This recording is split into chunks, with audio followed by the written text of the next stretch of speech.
Продолжуваат преписките помеѓу БЕК и Топлификација. Балкан Енерджи Груп денеска преку соопштение се осврна на кривичната пријава што ланија поднесе против Топлификација и незината фирма Керка дистрибуција на топлина до ел. Од БЕК велат дека согласно договорот за користење на дистрибутивната мрежа, склучен во 2000 година помеѓу Топлификација и Агенцијата за приватизација, Топлификација, а подоцна и дистрибуција, биле должни средствата пресметани од амортизација на топлинската мрежа во периодот од 1999 до 2013 да ги употребат за инвестиционо одржување и проширување на топлинската мрежа. Согласно договореното, средствата кои немало да бидат потрошени за оваа намена требало да бидат дадени на располагање на Агенцијата за приватизација.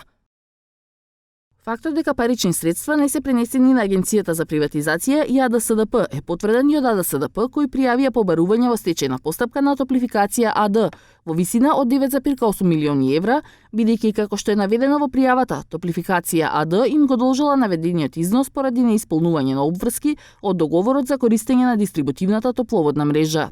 Од Топлификација експресно одговорија на овие обвинувања и вела дека веднаш ќе поднесат тужба за клевета против БЕК за изнесување на невистини. Најавуваат дека за клевета ќе бараат и финансиска оштета. Од дистрибуција на топлина тврдат дека од БЕК се изнесени невистини со цел да се амортизира ефектот од кривичните пријави против БЕК и ТЕТО, поднесени од МВР и Управата за финансиска полиција.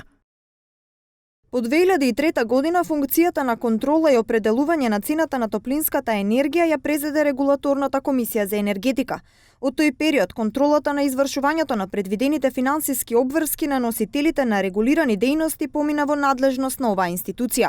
При определувањето на цената на топлинската енергија, која во еден период се правеше 2 пати годишно, а потоа еднаш годишно, основен елемент на контролата се остварените финансиски резултати и исполнувањето на финансиските обврски на носителот на лиценца во контролираниот период.